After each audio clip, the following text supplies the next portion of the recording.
بسم اللہ الرحمن الرحیم۔ نبی اکرم نور مجسم صلی اللہ علیہ وآلہ وسلم نے بہت ساری دعائیں اپنی شہزادی کو یاد کروائیں بطور وظیفہ، بطور تسبیحات، اور مخدومہ کائنات سیدہ فاطمہ الزہرا رضی اللہ تعالی عنہا آپ ان تسبیحات کو کرتی بھی تھی۔ تسبیح فاطمہ بڑی مشہور ہے۔ جب نبی پاک صلی اللہ علیہ وسلم کی بارگاہ میں سیدہ کائنات گئی، وہ آپ نے عرض کی کہ مجھے کوئی غلام چاہیے یا بکریاں چاہیے، تو سرکار نے فرمایا آپ یہ تسبیح کریں تو اللہ پاک آپ کی ضروریات کو پورا فرمائے گا، اور اللہ پاک نے ضروریات کو پورا فرمایا۔ نبی پاک نے بے شمار تسبیحات عطا فرمائی سیدہ کائنات، مخدومہ کائنات سیدہ فاطمہ الزہرا رضی اللہ تعالی عنہا کو۔ آج میں آپ کو وہ تسبیح عرض کرنے جا رہا ہوں جو نبی اکرم صلی اللہ علیہ وسلم نے اپنی شہزادی بیٹی کو عطا فرمائی، جن کے بارے میں حضور کا فرمان ہے فاطمہ بضعۃ منی، فاطمہ میرے جگر کا ٹکڑا ہے۔ جب سیدہ کائنات لے آنا، حضور نے استقبال کے لیے کھڑے ہو جانا کرنا۔ بے شمار سیدہ کائنات مخدومہ کائنات کی شان کے اندر بے شمار احادیث ملتی ہیں، اور مخدومہ کائنات کو نبی پاک صلی اللہ علیہ وسلم نے بے شمار الحمدللہ تسبیحات عطا فرمائی۔ وہ آپ نے ہدیتاً امت کو بھی تحفتاً پیش کی۔ آج الحمدللہ امت اس سے فائدہ حاصل کر رہی ہے۔ آج میں آپ کو تسبیح فاطمہ کے علاوہ جو آج وظیفہ دینے جا رہا ہوں، یہ جو نبی پاک نے خاص اجازت کے ساتھ سیدہ کائنات کو عطا کی، اگر آپ یہ وظیفہ کر لیتے ہیں تو انشاءاللہ العزیز اللہ پاک کے فضل و کرم سے آپ کو کامیابی ملے گی۔ ایک تو تسبیح فاطمہ ہے، وہ آپ کو پتہ ہے، یاد ہے، آپ کو کرتے ہیں الحمدللہ ہر نماز کے بعد، لیکن یہ آپ کو دوسرا وظیفہ میں کرنے جا رہا ہوں۔ لیکن یاد رکھیے گا اس عمل کو کرنے سے پہلے ایک چیز ہے کہ آپ نے بدبودار چیز کا استعمال نہیں کرنا، جس کو کھانے کے بعد منہ سے بدبو آئے۔ کچا پیاز، کچا لہسن، ادرک وغیرہ آپ نے نہیں کھانا، ٹھیک ہے جی۔ اور اس کے بعد آپ نے اس کو جب وظیفے کے طور پہ کرنا ہے تو سودا کا بھی خاص خیال رکھنا ہے، اور گائے کے گوشت کو آپ نے نہیں کھانا۔ اگر بطور وظیفہ آپ نے کسی خاص مقصد کے لیے، جیسے بندے کے اوپر قرض ہوتا ہے 10-20 لاکھ روپے یا جتنا بھی قرض ہے، تھوڑا یا زیادہ ہے، اس کو قرض سے نجات چاہتا ہے، یا کوئی جادو اس پر اثرات تعویذات وغیرہ کے کر رہا ہے، یا پھر اس کو زبان درازی کے ساتھ دشمن ذلیل و رسوا کرنے کی کوشش کر رہا ہے، یا نظر بد لگی، اس طرح کے اثرات کو ختم کرنے کے لیے ظاہری بات ہے جو آپ کی خدمت میں عرض کیا ہے وہ آپ نے اس کا خاص خیال رکھنا ہے۔ وہ آپ نے اقتداد باندھ لی ہے کہ میں نے 3 دن یا 7 دن کرنا ہے، تو 3 دن آپ نے پرہیز کرنا ہے، یہ جو میں نے آپ کو پیچھے پرہیز عرض کر دی ہے۔ تو انشاءاللہ العزیز اللہ پاک آپ کو کامیابی و کامرانی عطا فرمائیں گے۔ یاد رکھیے گا کہ سیدہ کائنات نبی اکرم نور مجسم صلی اللہ علیہ وآلہ وسلم کی بارگاہ میں جب بھی حاضر ہوتی تو حضور ان کا استقبال بھی فرماتے اور ان کو دعاؤں سے بھی نوازتے اور بے شمار انعامات و کرامات سے نوازتے۔ سیدہ کائنات رضی اللہ تعالی عنہا کا جو وظیفہ ہے معمول کے مطابق آج میں وہ آپ کی خدمت میں کرنے جا رہا ہوں۔ انشاءاللہ العزیز اللہ پاک کے فضل و کرم سے آپ کو کامیابی و کامرانی ملے گی۔ آپ نے دیکھیے سیدہ کائنات رضی اللہ تعالیٰ عنہ کی شان میں آپ کو ایک مختصر سی حدیث پاک عرض کر دیتا ہوں۔ نبی اکرم نور مجسم صلی اللہ علیہ وآلہ وسلم کے ایک صحابی حضرت حذیفہ رضی اللہ تعالیٰ عنہ، آپ کہتے ہیں کہ میرے دل میں خیال آیا کہ آج حضور کے پیچھے نماز پڑھی جائے، کیونکہ صحابہ کا دل تھا کہ آج نبی پاک صلی اللہ علیہ وسلم کے پیچھے نماز پڑھنی چاہیے۔ تو آپ نے اپنی امی جان سے اجازت لی، امی جان مجھے اجازت عنایت فرمائے تو میں جو سا سرکار کے پیچھے جا کے مشکات شریف کی حدیث پڑھ رہا ہوں تو سرکار کے پیچھے جا کے نماز پڑھوں۔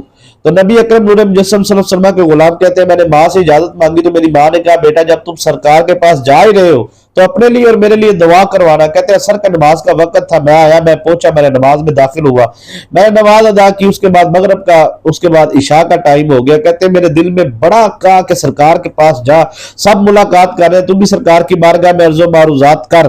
تو کہتے ہیں کہ میں نے کوئی عرض و معروضات نہ کی بلکہ چپ کر کے کونے میں لگ کے بیٹھا رہا۔ کہتے ہیں عشاء کی نماز ہوئی تو سرکار اٹھے اور سرکار گھر کی طرف جانے لگے تو میرے اپنے حجرہ مبارکہ کی طرف، تو میرے دل میں خیال آیا کہ حذیفہ اب بات کر لے، وقت گزر جانا ہے۔ تو کہتے ہیں کہ ہمت نہیں پڑ رہی کہ سرکار کی بارگاہ میں کوئی عرض کروں۔ تو کہتے ہیں میں سرکار کے پیچھے پیچھے جا رہا ہوں تو سرکار کا منہ سامنے کی طرف ہے تو میں پیچھے کی طرف ہوں، تو سرکار نے پیچھے پلٹ کر بھی نہیں دیکھا اور حضور نے پلٹے بغیر ہی فرمایا میرے پیچھے حذیفہ ہے۔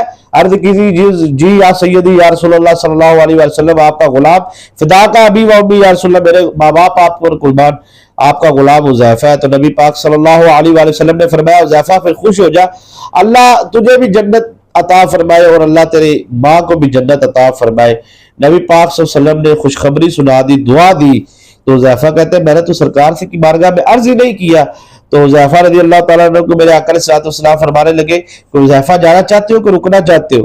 حذیفہ کہتے ہیں ابھی میں بولا ہی نہیں تو نبی پاک صلی اللہ علیہ وسلم نے فرمایا حذیفہ رکو، میں تمہیں ایک اور نہ بات بتاؤں؟ عرض کی جی یا رسول اللہ کیا بات ہے؟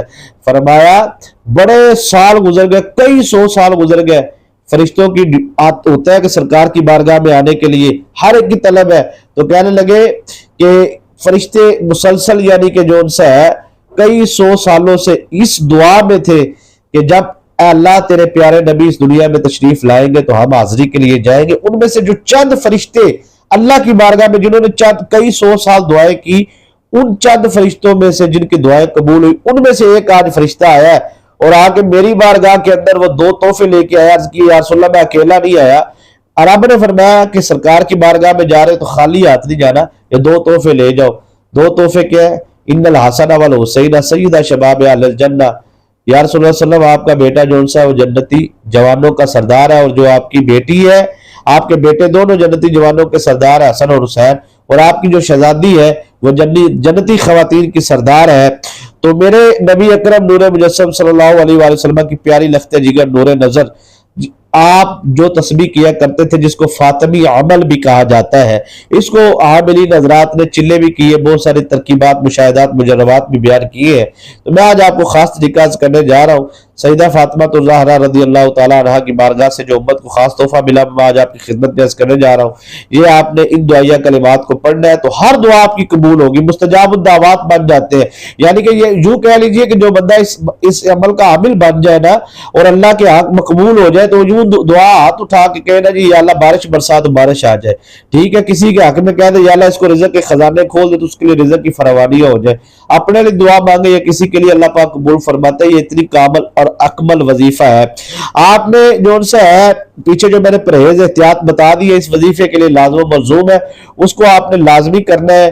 اگر آپ نے وہ نہیں سنی تو 3-4 منٹ پہلے شاید بیان ہوئی ہے، تو وہ آپ جا کے احتیاط دیکھ لیں کیا کیا اس وظیفے کے متعلق جو خاص معلومات ہے وہ ترکیب وغیرہ اس کا آپ کو خاص خیال رکھیں۔ اور جنہوں نے چینل سبسکرائب نہیں کیا ضرور کریں، ساتھ لگے بیل آئیکن کے بٹن کو پریس کر لیں تاکہ نئی آنے والی ویڈیوز کو نوٹیفیکیشن آپ کو ملتا رہے، اور ویڈیو کو لائک کمنٹ کرتے رہا کریں۔ بہت شکریہ۔ درود شریف آپ نے پڑھنا جی اول اور آخر 7 مرتبہ، ٹھیک ہے جی؟ یہ عمل آپ مغرب کی نماز سے لے کے صبح فجر تک کر سکتے ہیں، کسی بھی ٹائم۔ مغرب کی نماز کے بعد فجر تک آپ کے پاس ٹائم ہے، آپ اس عمل کو کر سکتے ہیں۔ آپ نے درود شریف 7 مرتبہ پڑھنا اول اور آخر، اور اس کے بعد آپ نے پڑھنا ہے یا اول الاولین یا آخر الاخرین یا ذی القوۃ المتین یا ارحم الراحمین یا راحم المساکین یا ارحم الراحمین فَسَيَكْفِيكَهُمُ اللَّهُ وَهُوَ السَّمِيعُ الْعَلِيمُ 1 مرتبہ۔